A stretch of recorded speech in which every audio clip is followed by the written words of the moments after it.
دوستوں، عمران خان کو مشکل کی گھڑی میں بڑا سہارا مل گیا۔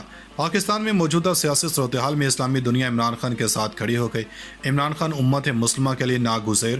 اردگان اور محمد بن سلمان کا عمران خان کے نام پیغام اسلام آباد پہنچا دیا گیا۔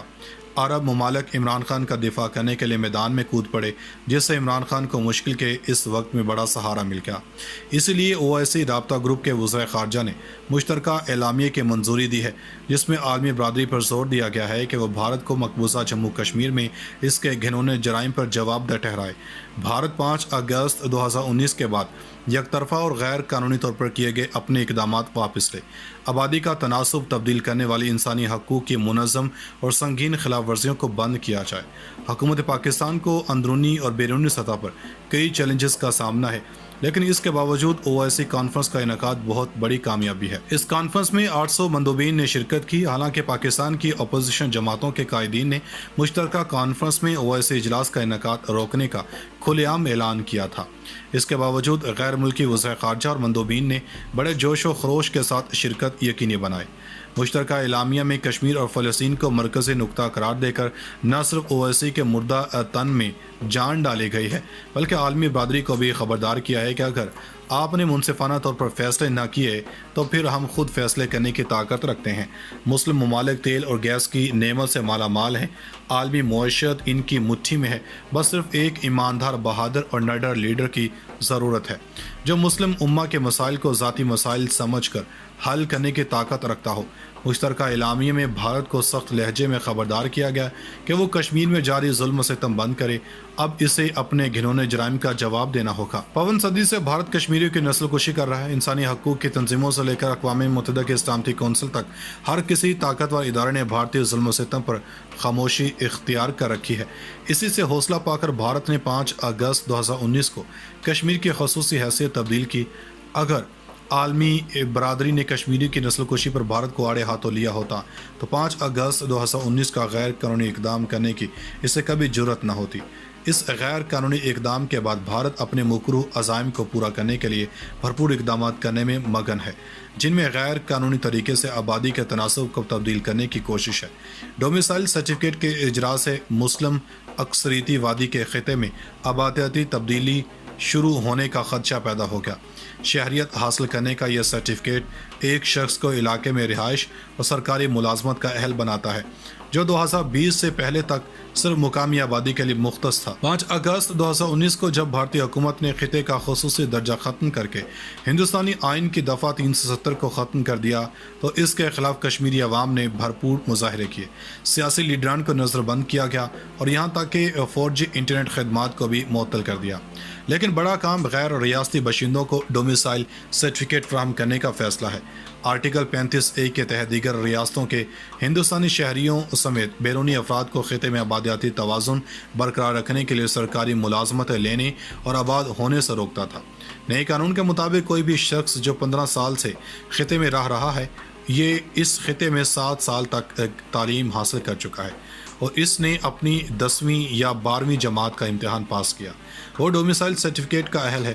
ہندوستانی سرکاری ملازمین کے بچے جو ریاست میں 10 سال خدمات انجام دے چکے ہیں وہ رہائش پذیر مقامی حقوق کا دعویٰ کرنے کے اہل ہیں۔ قانون کے مطابق اگر ان کے بچے کبھی کشمیر میں نہیں رہے پھر بھی وہ حقدار ہیں۔ کشمیر میں کام کرنے والے اعلیٰ 66 بیوروکریٹس میں سے 38 بھارتی باشندے ہیں، جن کا تعلق بھارت کی دیگر ریاستوں سے ہے۔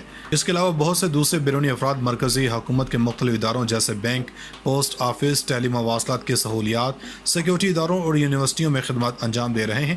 خصوصی شہریت کے حق کی منسوخی کا مقصد اس خطے کے مسلم اکثریتی کردار کو تبدیل کرنا تھا، جس پر اب براہ راست مرکزی حکومت کا راج ہے۔ ریاستی حکومت جو نئی دہلی کے احکامات پر کام کر رہی ہے، اسے مرکزی حکومت نے ہدایات جاری کی ہیں کہ اگر 14 دن کے اندر ڈومیسائل سرٹیفکیٹ جاری نہ کیا گیا تو عہدیداروں کو 50,000 جرمانے کی سزا دی جائے گی۔ سزا کے خوف سے ڈومیسائل کا اجرا بلا تاخیر کیا جا رہا ہے۔ اس کے علاوہ کشمیریوں کے ماورائے عدالت قتل کی بھی تحقیق ہونی چاہیے۔ 2020 کے دوران بھارت نے 300 سے زائد کشمیری شہید کیے ہیں، جس میں خواتین اور ان کے بچے بھی شامل ہیں۔ جبکہ بعض مقابلوں نام نہاد گھیراؤ اور تلاشی کے آپریشن کے دوران 750 کشمیری شدید زخمی ہوئے۔ اس کے علاوہ 2770 کشمیریوں کو جبری طور پر قید کیا گیا، جبکہ 922 گھر تباہ کیے گئے۔ مقبوضہ کشمیریوں کو عسکریت پسند دکھانے کے لیے ان کی لاشوں کے ساتھ ہتھیار رکھنے کے انکشافات بھی سخت تشویشناک اور انسانیت کے اجتماعی ضمیر کی توہین ہے۔ اقوام متحدہ کے کمیشن برائے انکوائری کی ذمہ داری بنتی ہے کہ وہ اصل حقائق سامنے لائے تاکہ دنیا کو پتہ چلے کہ بھارت کشمیریوں کی کس طرح نسل کشی میں ملوث ہے۔ وفاقی دارالحکومت میں منگل کے روز شروع ہونے والی اسلامی تعاون تنظیم وزرائے خارجہ کونسل کے 2 روزہ اجلاس کے اختتام پر جاری کیے گئے 70 نکاتی اعلان اسلام آباد کو بلا شبہ اتحاد، انصاف اور ترقی کے لیے شراکت کا ایسا لاہ عمل قرار دیا جا سکتا ہے جسے بروئے کار لا کر کرۂ ارض کے بیشتر مسائل حل کیے جا سکتے ہیں، مگر اس حقیقت سے بھی انکار ممکن نہیں کہ اقوام متحدہ کے فیصلوں سمیت متعدد امور میں نتیجہ خیز پیش رفتوں کا انحصار ان طاقتوں کے مفاد اور مزاج پر منحصر ہوتا ہے۔ 57 مسلم ممالک پر مشتمل فورم OIC کے 48ویں وزرائے خارجہ اجلاس میں 46 ممالک نے شرکت کی، جبکہ دیگر ممالک کی نمائندگی ان کے اعلیٰ حکام نے کی۔ پاکستان کی میزبانی میں منعقدہ اس اجلاس میں 800 مندوبین شریک ہوئے، جبکہ چینی وزیر خارجہ وانگ ژی نے خصوصی مہمان کے طور پر شرکت کی۔ OIC کی تاریخ میں چین کے کسی وزیر خارجہ کی پہلی شرکت کو مبصرین مسلم دنیا میں چین کے بڑھتے ہوئے کردار کے طور پر دیکھ رہے ہیں۔ OIC کے سیکرٹری جنرل حسین ابراہیم طاہا نے بدھ کی رات میڈیا سے گفتگو میں پاکستانی عوام اور حکومت کو 75ویں یوم پاکستان پر مبارکباد دی۔ دوستو، مقبوضہ کشمیر سے متعلق OIC رابطہ گروپ نے بھی فیصلہ کیا ہے کہ اس کے اراکین کی ملاقاتیں جلد تر ہوتی رہیں گی تاکہ انسانی حقوق کے خلاف ورزیوں کو مانیٹر کیا جا سکے۔ اعلامیہ میں فلسطین، کشمیر اور دیگر مشترکہ چیلنجز سے نمٹنے کے لیے منصفانہ مقاصد کی حمایت جاری رکھنے کے عہد کے اعادے کے ساتھ 5 اگست 2019 کے کشمیر کی خصوصی حیثیت ختم کرنے کے بھارتی اقدامات کو مسترد کیا گیا، جن کا مقصد مقبوضہ علاقے کی آبادیاتی ساخت کو تبدیل کرنا ہے۔ واضح رہے کہ مسئلہ کشمیر کا حتمی حل اقوام متحدہ کی قراردادوں پر عمل درآمد میں ہی مضمر ہے۔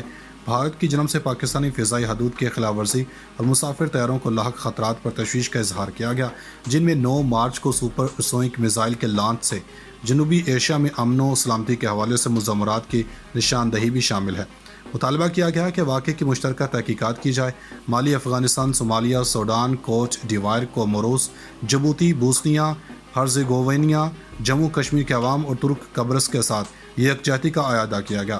اسلام آباد میں اعلامیہ غیر OIC ممالک میں مسلم اقلیتوں کے حقوق کے تحفظ، مسلم دنیا کے اندر اور باہر کے سماجی، اقتصادی، سائنسی اور تکنیکی ترقی اور انضمام کے لیے مشترکہ وژن، ہم آہنگی، رواداری، پرامن بقائے باہمی زندگی کے بہتر معیار، انسانی وقار کے احترام، تمام لوگوں کے درمیان افہام و تفہیم، موسمیاتی اور ماحولیاتی کیفیات سمیت وسیع موضوعات کا احاطہ کیا گیا۔